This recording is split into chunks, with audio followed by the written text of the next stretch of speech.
in my pen reviewing crusade, I test how long do they last for, and most importantly, how well do they write, among other real life use case scenarios and general impressions. Since I have quite a few gel pens, it feels only right to honor the elders. Meet Sakura Gelly Roll, the first ever gel pen, made back in the 80s in Japan by Sakura Color Product Corporation, that actually started out not as a pen company, but as a crayon manufacturer in 1921. Yes, they are over 100 years old. And these guys really like two things in particular: pigments and innovation. The first ever oil pastel in 1924, pigment permanent marker, the pigment ink that you can find in their fine liners that I personally use all the time, and finally, our today's star, the first ever gel pen in 1984 under the name Bullseye.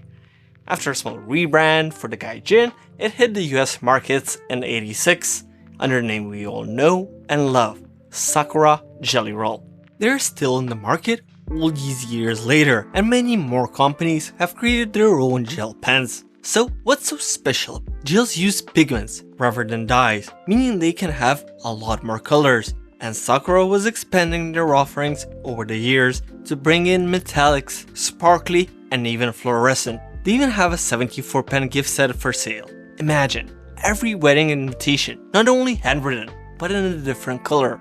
They're also smoother and easier to write with compared to your regular ballpoint, resist fading, water, and are a top pick if you need to trick the US Secret Service. And you really have to see it with your own eyes, as the camera just doesn't do it justice. Also, some of them have a very particular ink flow. That being said, let's continue to the actual review, as I forgot to introduce myself. Hi, name is alexcrane, and be it a car or a pen, I tried to test it the best of my ability, and test them I did, both the Volvos and Sakura too, starting with a stress test to see how many pages it can write. For this, I go with squares on 1/2 centimeter grid paper, so it's easier to count the numbers in the end. This also simulates stress the nib would receive with regular writing, and just half the page in, the flow started to increase.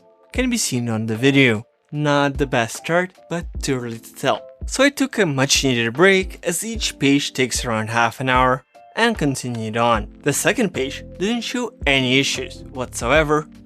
Slow starter, perhaps? But on the third page, the issue came back, less noticeable when writing, more so afterwards. Oh, and it started to skip, so I decided to end it for today, but ended up doing more in bed thanks to the air raid sirens. #Life in Ukraine. Oh god, it felt like hell. Both the writing and the shelling experience. It started outright pouring rockets. I mean ink, but that actually too. So next day, I went to the store to fill in my legitimate complaint. After all, I got it from the biggest arts and crafts store, Aquarel, with over 40 brick and mortar stores all over Ukraine, so I know it's legit. They said the bowl in the nib was misplaced, whatever that means, and I got a new pen. Spoiler alert, while it survived the torture test, mostly, it still had consistency issues, and the last 2 pages or so, it was so scratchy and unbearably bad. If not for the video, I would have thrown it away even before that. Third time's a charm, right? Well, just as planned, I used the third pen to test smudging, see-through, feathering, and writing, of course, hoping for the best, expecting the worst. The inconsistency was pretty consistent. The ink flow and feeling changed multiple times during the test. When it works, it's nice, smooth and all that, like every other gel pen, but too many buts for an almost 40-year-old product from a big corporation. Which raises some questions. Is it quality control? Did I purchase 3 pens from 2 different stores? Do they just hate Ukraine and ship a defective produce? Or is it all an elaborate plan? Never have I thought planned obsolescence can be found in a pen. Out of respect, I sent them an email showing all my findings, photos and videos, asking for some samples from different batches. Let's see if they care. As you know, it's not 86. And you're not the only option in the market these days. But if you just want the fancy colors to occasionally write a little, I guess it should be fine if handled with care. On their website, they give warnings and recommendations, like recap them with extra care not to damage the silicon ball, which reminds me of the feature I skipped in my review of Xiaomi's Mi High Capacity Gel Ink Pen, which by the way lasts 5 times longer, and one Sakura costs like 4 of them, at least here in my country. Expensive pain in the ass. So I took this as an excuse, or should I say opportunity, to watch some good old Dragon Ball.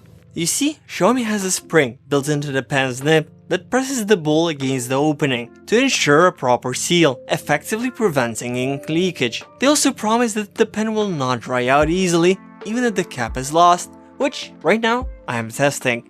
But even watching my favorite shows, I felt unease.